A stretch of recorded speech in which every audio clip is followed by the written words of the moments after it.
So it's my distinct pleasure to introduce the 2013 recipient of the Founders Award, which is Dr. Michael R. Wagner. And Mike recently retired as a Regents Professor from the School of Forestry at Northern Arizona University, where he taught for 33 years. And the Regents Professor is the highest level of professor that you can achieve in the University of Arizona system. Only 2% of faculty members can attain that level, so that's quite an achievement there. And so Mike received his schooling to start off at the University of Wisconsin at Madison. He received his bachelor's, master's, and PhD there, graduating in 1980, and then quickly joined the faculty at NAU School of Forestry. So I was going to go through the abridged 48-page CV of Mike, but thought, well, maybe we shouldn't do that approach. So in lieu of that, well, I would like to make this available. If you would like to go through all 48 pages and look at Mike's contributions, that'd be great. But in lieu of that, I'd like to acknowledge Brighton Steed as the nominator of Mike Wagner for the Founders Award, and which he presented submitted the package, nomination package last year. And also... Wasn't 48 pages. It was quite a few, as I recall. But also like to acknowledge the three people who wrote letters of recommendation in support of the nomination. That was Tim Payne, Jaime Villa-Castillo, and Deb McCullough as well, so I'd like to acknowledge them. And so as a way of introducing Mike, instead of going through the 40 pages of the CV, Brighton and I are going to do a little tag team approach here, and we're going to, basically this is an image of the plaque that we're going to present to Mike here, and there are 4 bullet statements on that plaque, which Brighton is displaying here. And so we're going to just go through these bullets here real quick and provide a couple examples in the way that Mike has made contributions to forest entomology. So the first bullet is that Mike developed critical understanding of interactions between forest ecosystems and insects and in the southwestern U.S. and their management. So Mike and his students and colleagues and collaborators, they really investigated almost all different insect feeding guilds in these southwestern systems and made a lot of contributions in that area. However, I always think that Mike had a fond place or a love of dipryonid sawflies, and that really started, I think, as a graduate student there at the University of Wisconsin. And this love apparently was reciprocal in that, as we can see here, this is a pair of adult neodypryon sawflies that are competing for a prime oviposition site on the tip of Mike's finger. And this was a previously undocumented example of interspecific competition for a very limited host resource. This was taken in Sichuan province of China in some collaborative research work that we had going on over there. Mike also was instrumental in the development of restoration management kind of guidelines, or the restoration of southwestern ponderosa pine forests.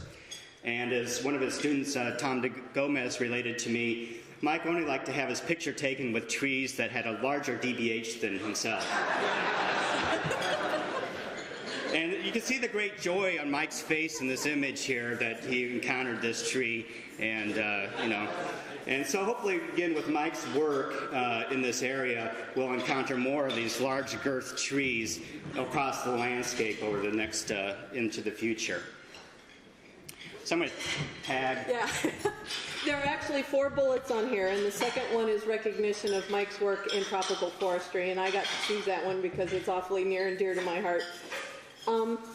His contributions in tropical forestry, sorry for the loud, there we go, focused an awful lot on plantations, and where an awful lot of other folks might be only interested in pristine forests, Mike saw plantations as a way to be able to preserve those forests by providing folks with the food that they, or the firewood that they needed, other wood supplies that they needed, a way for some income, and a way to kind of maintain their lands. And I've always sort of appreciated Mike's vision for that. And you can see the contributions he's made in tropical forestry and in particular in plantations with a number of publications and works that he's done.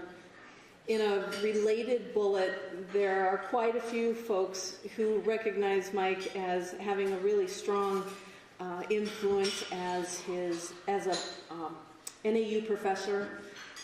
And that wasn't just for students in the United States. Mike had quite a few students from around the world, whether that was Africa, Asia, or Central, South America, or Mexico, and also made it a very interesting place for those of us who are interested in tropical forestry and forest entomology to work. And if you weren't before, you were definitely interested in it by the time Mike got done with it. Part of Mike's success in having students from other countries, I think, starts with his early recruitment of students. Up through junior academy, I guess, for this one. And on through the rest of the students who were in a number of his courses, tropical forestry and otherwise, and for a number of the students and their families who shared quite a bit of time around the table that he and Karen made available to all of us. Maybe the fourth one. Tag, you're it. So the fourth and last area of Mike's contribution was that he influenced forest health professionals around the world as a collaborator and colleague in the areas of sustainable forestry, forest health, and forest restoration. And so these influences emanated from certainly his contributions in scientific research, numerous extensive lists of publications. He authored or co-authored a number of books as well, such as The Introduction to Forest and Shade Tree Insects, this book on softfly life history adaptations, as well as editing other books such as The Mechanisms and Deployment of Resistance in Trees to Insects. And also Mike's influence came about through his continual presence at local, state, regional, national, and international meetings. And the great thing about Mike as being my major advisor and as for his other students, that he always found the means and resources to get his students to meetings and to encourage them to become integrated into the forest entomology community. Yep. One last tag. Oops. Oops. Ah! I guess I'm still technology challenged. All right. There we go. So Mike had lots of collaborations, but none of them were quite as strong as those that he had over some gastronomic delights, especially those that were internationally housed, and a good cold beer.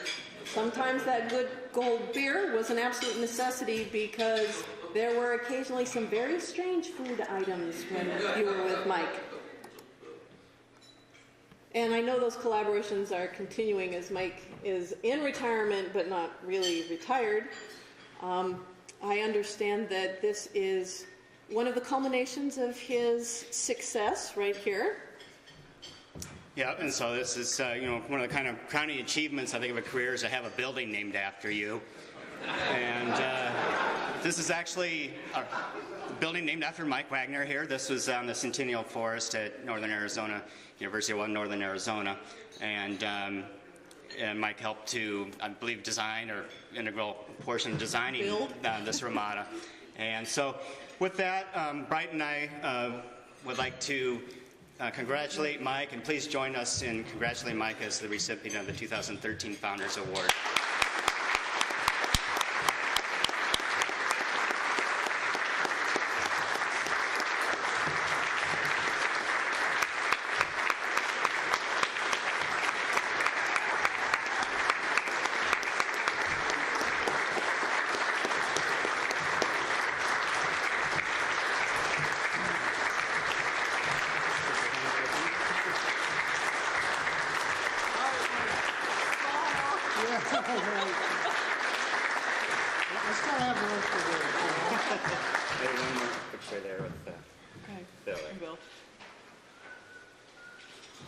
And I know it's a bit of trivia, but for folks who like trivia, Joel was his first male PhD student, and I was first female PhD student. So that's how we got nominated.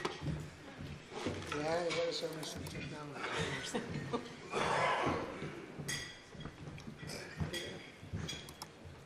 So you can just push that down. Okay.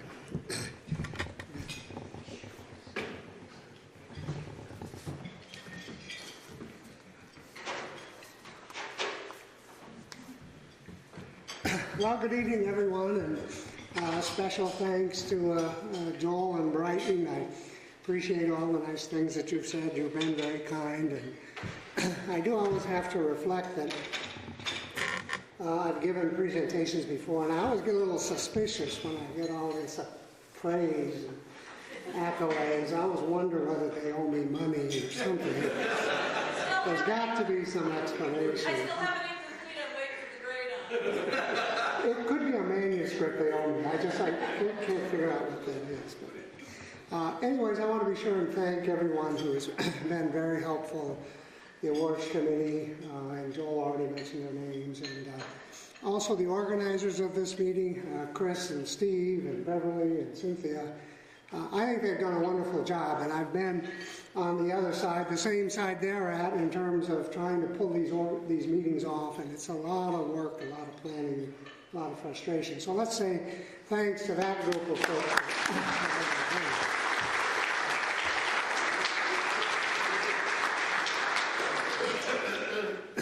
And then I have one other observation I need to make, and when you do enough presentations and attend a lot of meetings, you make observations, and one of the observations that I have made that it always sort of confused me. I never quite understood why the audience applauds before you've done anything.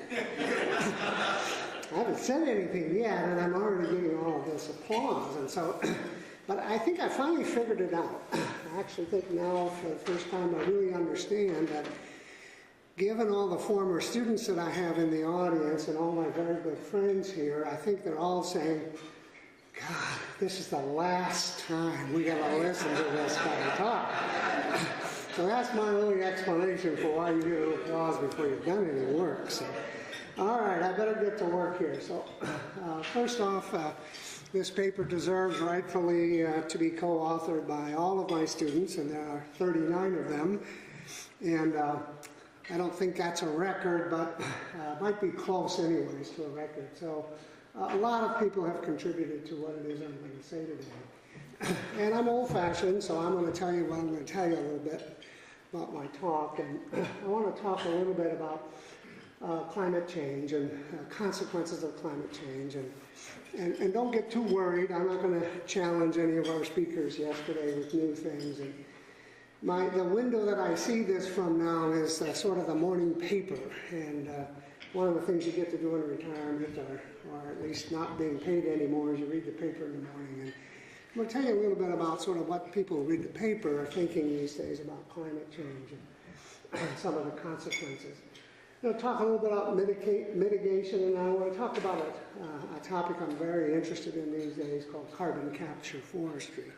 And I will be leaving you with that most important message that what you say and how you say things matters a lot. And there's a lot of people in the world talking about carbon capture, and I hope we'll start talking a little bit more about it. Talk about my students, this will be the fun thing, and then I'll talk a little bit on one side on mitigating, and then a few closing comments. So, quickly, a little bit about effects of climate change. These are all things you know about. Young forests, carbon dioxide has a positive effect, increasing their growth. Fortunately, we don't have an appropriate proportion of our forests in young forests. Mature forests, on the other hand, are great carbon sinks, but they're not very active at sequestering new carbon because they're not carbon limited.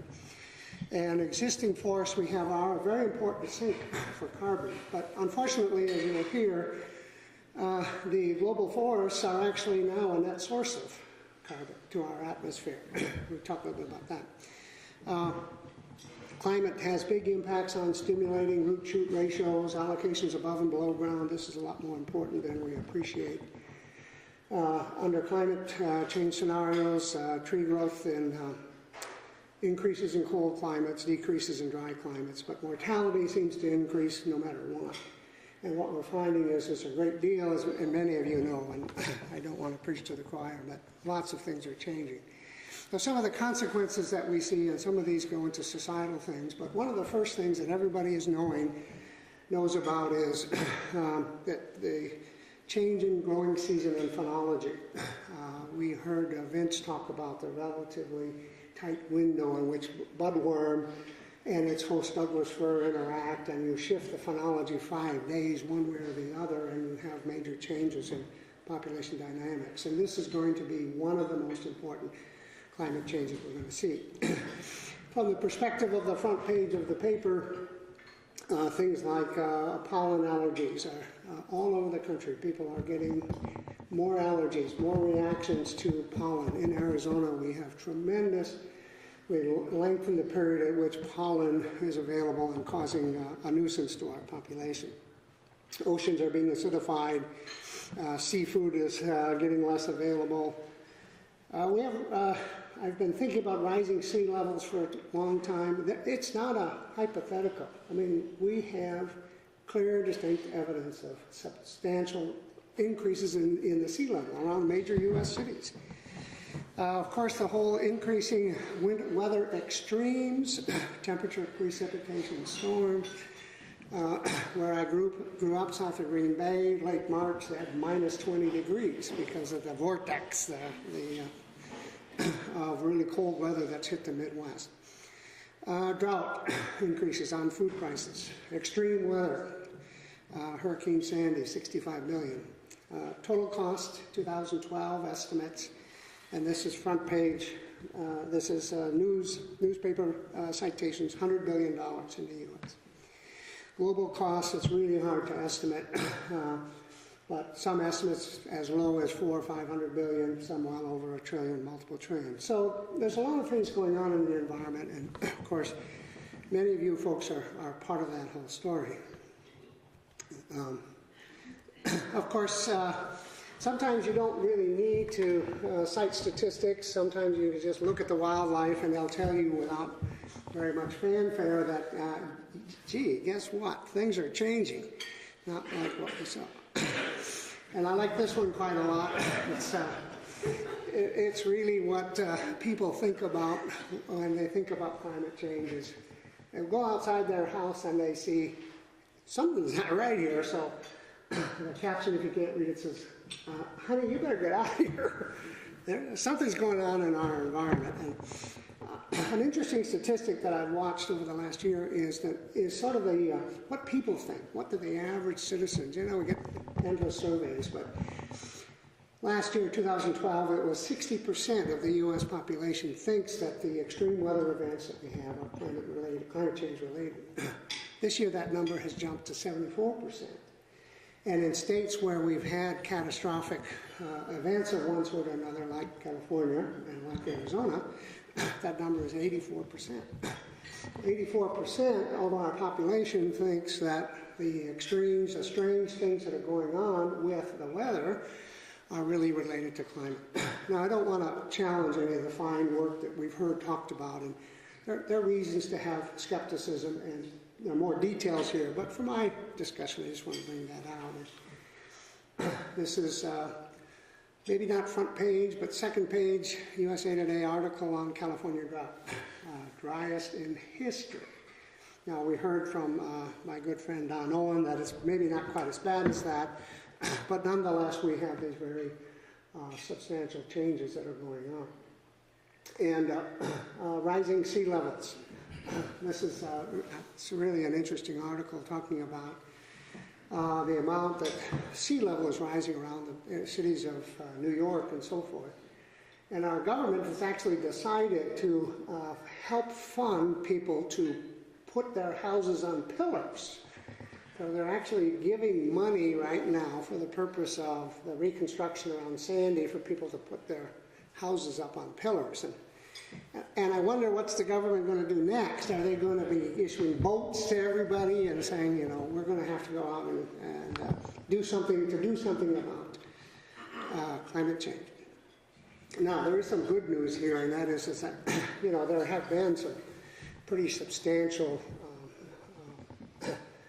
nearly cataclysmic things that have happened recently that probably many of you are aware of that are, we can feel confident that these are not going to get repeated. So this is always one of the big questions. How often are these things going to happen? And some things are just not going to happen again.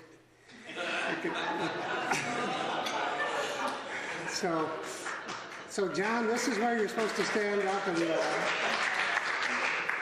there he is, yeah. So yeah, no, this isn't going to happen again. Don't worry about that. So. Okay, so I'll talk a little bit about the big fix, and this is getting towards what my message is going to be. And there's a lot of people interested, vying up for what are we going to do about this. And actually, I have to read this to you because I don't think I've ever had a opportunity to talk about something that was on the front page of USA Today on Monday of this week. Probably you heard earlier that the International Panel on Climate Change gave its report this week. I have not read it, but I do want to read you these two sentences. If, heaven forbid, I don't have my glasses, but this first one is, climate change is affecting all parts of the globe, and the gap between the latest science on climate change and government action remains large. So everybody thinks that this is real, this is an issue, but we're not doing anything. We're not doing anything about it. There's one more sentence here I'll read to you. The report states that here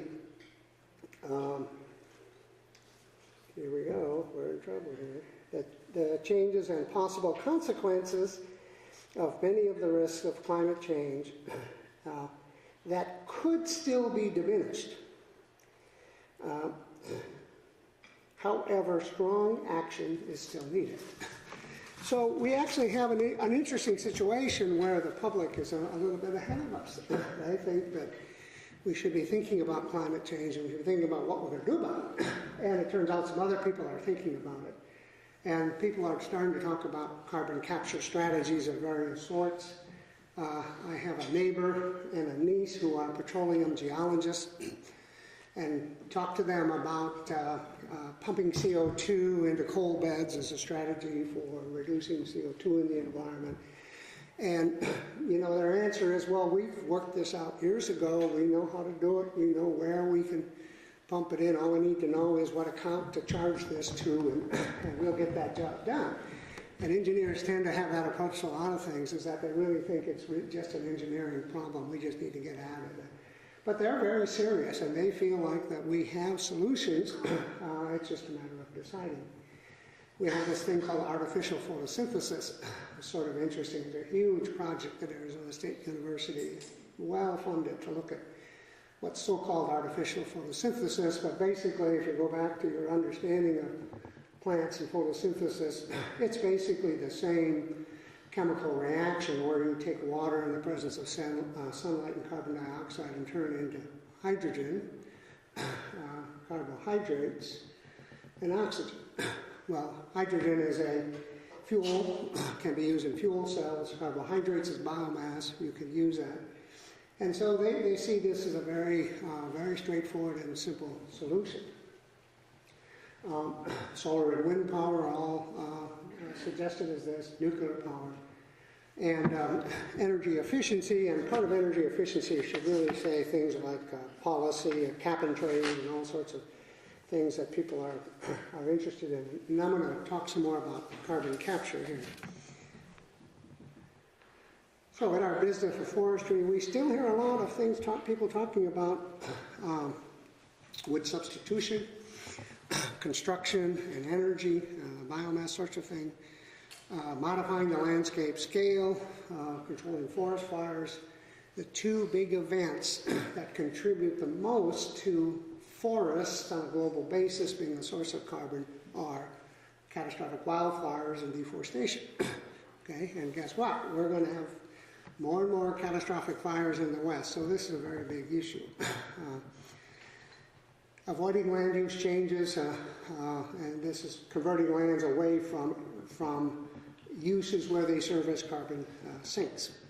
Deforestation, I already mentioned, and then the whole forest carbon capture.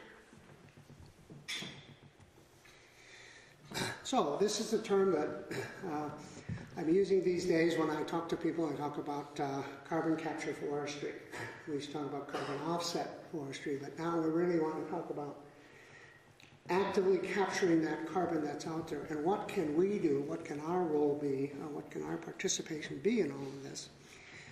It's pretty simple. Sometimes it's good to start with the basic. That is, the more forest we have, the less atmospheric carbon we're going to have. The less forest we have, the more carbon we have. Pretty simple, not rocket science. Rich Hofstadter and I have written a couple of opinion pieces in the Journal of Forestry, and others are still believing strongly in this importance of biogenic versus geologic carbon. So the carbon that's in the pools that are now cycling is very different in its impact than are the geologic carbon, that is taking fossil fuels and burning it and adding it to the carbon. So burning wood is good. My wood technologist at NAU said it all the time. Wood is good. It is. It's a good source of energy, and there's still some interesting support going on for it. And of course, forestry, establishing forests, maintaining forests, protecting forests, it's more than just carbon. But carbon is the marketing strategy these days. Carbon is very important to talk about, and forests provide us tremendous environmental service benefits, and there is a lot of interest now in trying to put values on some of those environmental benefits. And if we could actually put the true values there, we would get tremendous support for not only maintaining but expanding our forest resource base. And some of the carbon capture forestry strategies that I'm hearing people talk about are focusing on this idea that the lands available for carbon capture are in the tropics, where economic development is needed, where there's a lot of political unrest. Going local, small scale, community-based is really the way to go, and that could apply here as well. And we are still quite interested, as at least our government is, in the whole biomass area. And we have the new Farm Bill is out, and they have continued support for biomass crop assistance programs. And I was absolutely delighted to hear that story that Russ gave us yesterday about what's going on in the California climate change mitigation legislation. They're going to, California is doing cap and trade, and the surplus money they get from selling off some of the carbon is they're going to be put into afforestation, reforestation, which is carbon capture, and they're going to spend more money on managing forests, I like this, manage forest carbon fluxes. Think about where the carbon is going back and forth and how do we participate in that. Pest management is part of this, so there are opportunities there. So some of what I'm talking about is, what is it that we can be doing to sort of, if you will, get on the bandwagon for carbon capture and turn it to our benefit. Getting to the end of my written slides, but one more here about sort of the global picture on forest carbon capture. And it's been fun for me to try to do some back of the envelope calculations on global carbon. And we have a couple of interesting things to see here. One is that on a global basis, we're standing at about 4 billion hectares of forest, down from about 6.4 billion hectares. So we're down, I don't know, maybe a third. And that current forest stores about 13.5 gigatons of carbon. If we were to just simply stop deforestation, which of course is not realistic, but if we could, that would add a carbon capture of an additional 2.4 gigatons, which is a significant part of our current forest, which is an interesting thing. But for me, what was more interesting was to look at, well, what if we do what really is in many of our hearts, which is plant more trees, grow more trees, do more more good forestry, do more things there. What could we do? And if we plant 200 million hectares of new forest, that's going to add about a gigaton of carbon. So it's not at all insignificant. And I did a little bit of cost estimates, assuming $1,000 US per hectare to establish forest. The cost of doing a increase in the forested area and basically 10%, replacing 10% of the forest that we've lost, investing somehow, putting money into adding to the forest base, it would cost us about $200 billion to do that. And the effect of that would be to offset about 50% of the new carbon projected to be generated in the next 50 years. So on that long list of people who are all ready to propose solutions to climate change by capturing more carbon, we could take care of about half of that increase based upon just adding 10% to the global basis. And that number, 200 billion, was fun because, as I showed you before,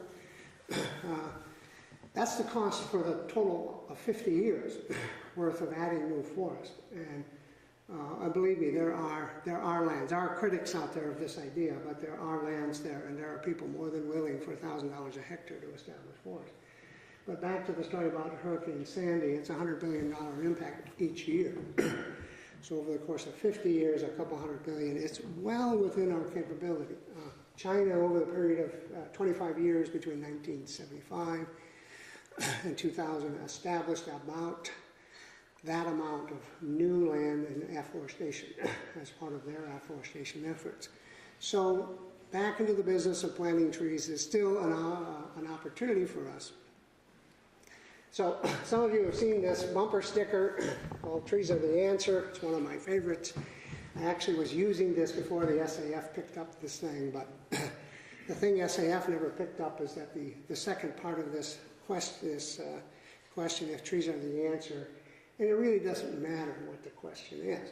So whatever it is that we would like to do to improve our benefit, adding more forest is a good thing.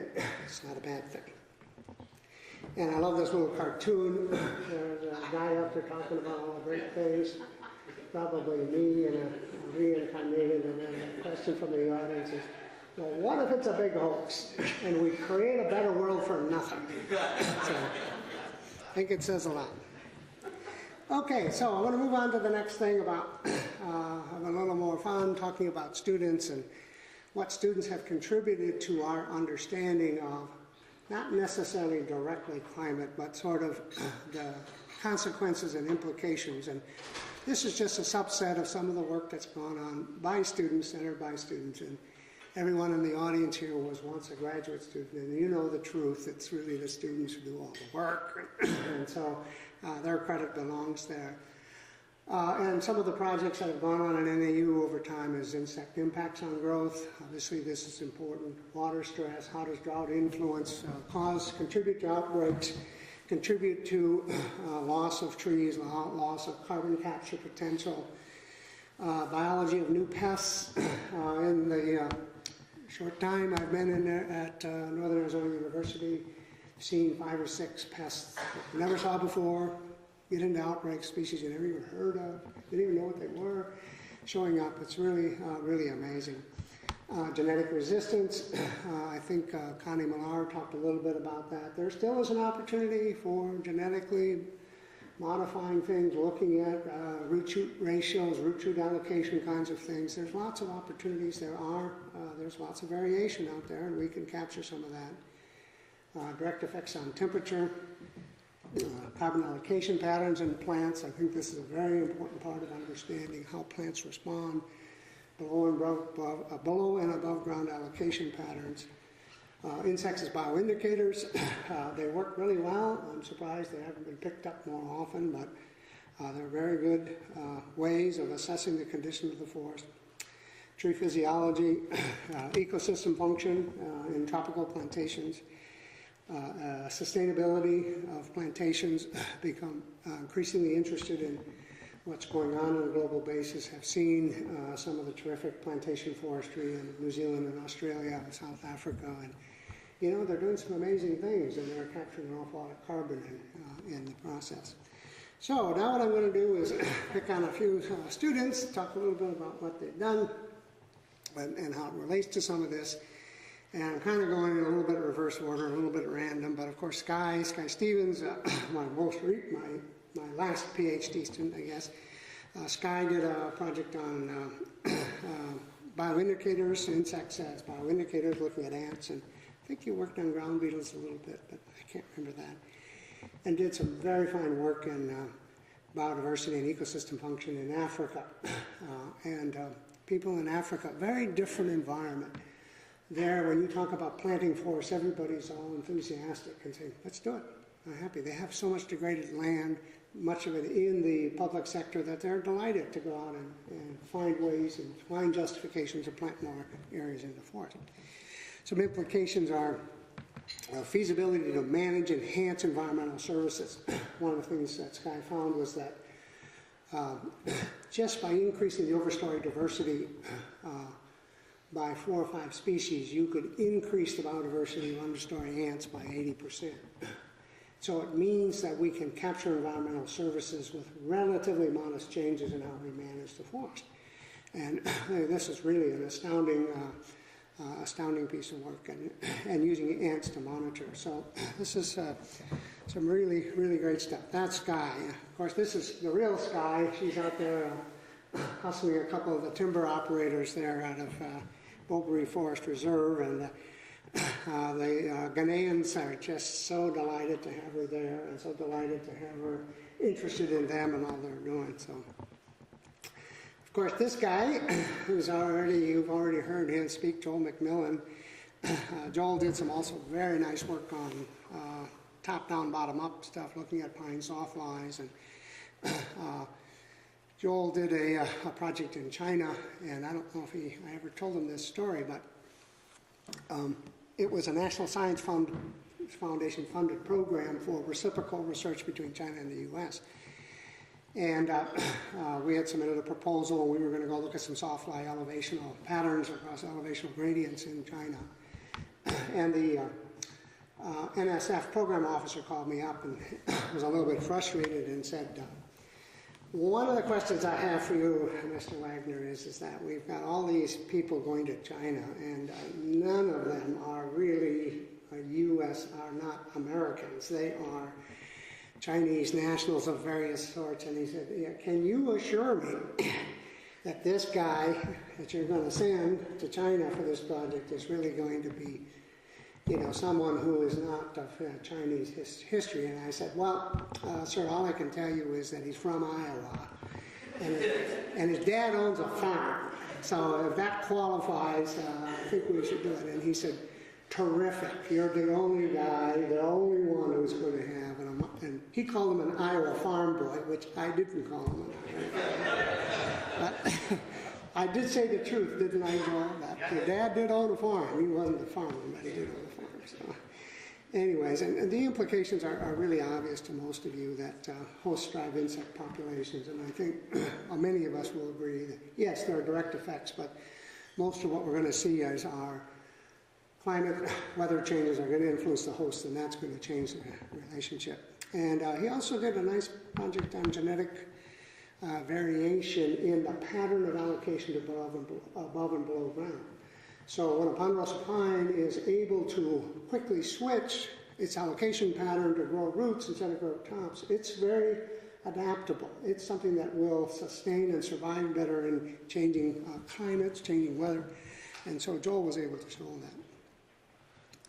that. And this is Joel without a beard.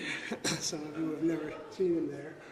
And you'll see some common pictures here. This is one of our annual backyard barbecues. It was a common thing. And I also want to show you this picture because one of the things Joel I can credit him with is that he's the last student that ever got me to wear a tie. And so this is at his wedding with his wife, Yichun, who, which, by the way, was also one of my students.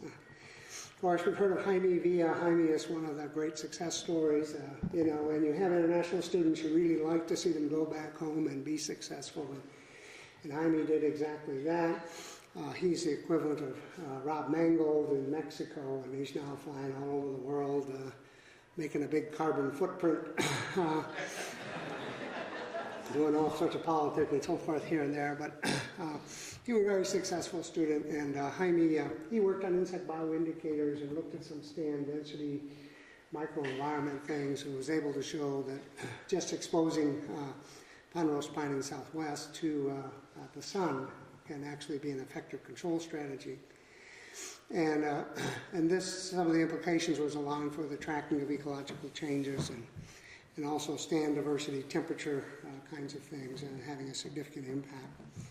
And I do believe strongly that there is a great future for us in a way, going back to traditional forest management, actively engaged in the management of forests, and there's lots of benefits associated with doing that.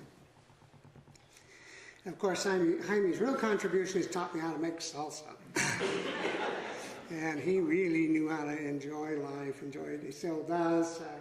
And so he's taught me a lot about how to make good salsa. So if you'd like to know how to do that, maybe a glass of wine or something after the presentation, and I might give you the recipe. We'll see how that goes. Another person who's recently completed our lab doing postdoc work, Monica Gaylord. Monica is really our silviculturist. She has a strong forestry silvicultural orientation, which I think is very basic, very fundamental, very useful. She's done a lot of nice work on seasonal tree physiology, stand basal area effects, and it's really tried hard to get at this question of why does basal area matter? Why is it that lower density stands have lower attack by bark beetles? And she's looked at physiological things, behavioral things, she's done a lot of things there. And this has implications for managing forests, for mitigating insect impact, and for carbon capture. I read recently that the University of California has some experimental forests where they've been harvesting actively now in their third rotation, and the amount of carbon they capture is dramatically higher in actively managed forest. And so Monica's done some great work. And here's Amanda sitting over there. Amanda and her husband Kevin, both NAU folks, and Amanda's also worked in bark beetle. And actually, Amanda is one of, I sort of recruited Amanda, and she's one of Rich's guys. And of course, you all know Dwight. I'm going to move along a little bit. Of course, Tom de Gomez is here in the front with his wife, Nicole. And Tom did a really great study on insect community structure, looking at native versus exotic Rubinia. And one of the really favorite things is when your long-standing beliefs get trashed by science, by somebody going out and doing the experiment. And it turns out that non-native trees, in this case Rubinia, pseudoacacia, the eastern black locust is much less attacked by insects than is our native New Mexico. And Tom did that work, and it was a really very nice study. And Tom also holds the record as the student who took the longest to finish his PhD. And I want to say, Tom, you just beat 10 years, or was it more than 10? It was 10 years, but so Tom has some notoriety, but of course, give him credit, he was a full-time county extension agent for all those 10 years, and so he had a few other things to do at the time, but it was a really... Little late for about 15 years. He did a lot of great stuff during those years, and so and of course the implications are species selection and picking plants, and this whole question of native versus exotic is, it really falls by the wayside in some ways when we're trying to talk about capturing as much carbon as we may need to do. And of course Brighton, Miss Brighton, my first female PhD student, she did a lot of really interesting stuff. Coarse woody debris project we did, and we're learning a lot more about coarse woody debris and its role. And she did a terrific study, a great paper on geographic variation in host chemicals and their impact on beetle attraction. We found out that the pheromone's not the same one time of the year versus the other. And Rich has done tremendous work to improve on our baits, and there's a lot that we've known. But we know that under climate change scenarios, plants are going to change, their biochemistry is going to change, and so all of this work, we're going to probably have to do it all again before too long. And so the changes that we're very likely to see based on climate change in tree chemistry will be benefit from having this work being done in the past. Of course, Brighton loved to do her field work, and so she's here doing something. I'm not sure exactly what she's doing. But, I think this was in Honduras. Do you think that's where this was? Yeah, I think she's swimming, actually. Yeah. Now, at this point, I reminded myself, some of you have met Dave, but I need to, I have not recognized, I knew this was going to happen. I would miss a number of NAU students, and there's a whole bunch of them here that I forgot, and I wanted to just be sure I mentioned a couple of these. Steve Burke was around. Nick is here. Where's your hand where are you, Nick? I saw, there he is, over there. Nick is here. Melissa is here. She's one of the PhD students. Where's Melissa? Raise your hand. Oh, she's hiding out. Okay, Gennaro's around here. Gennaro's working on seed and cone insects. Very excited about that. First project I did at NAU in 1980 with Tom Kerber. Looked at seed and cone insects. We're doing it in ponderosa pine. He's doing it in southwestern white pine. We had a great project. Chris Velker is around. So there's a lot of other good students. This is Dave, always in awe. Paul Bosu was been very, very successful in developing a research program in West Africa and co-teaches a course on sustainable tropical forestry with me. Some of you know Jaime Guillermo with INAFAP, the Mexican Forest Service. And he now supervises 40 other forest scientists. So guys are out there. And then the last I'll mention is Sherry Mann. Some of you know Sherry. She's in Hawaii now, was in the South Pacific. So, okay. So, getting to the end. The last main point I want to make is about forest entomology's role in the mitigation of climate change impacts and in carbon capture. And the first line up there is, if you remember nothing else about what I say this evening, please remember this.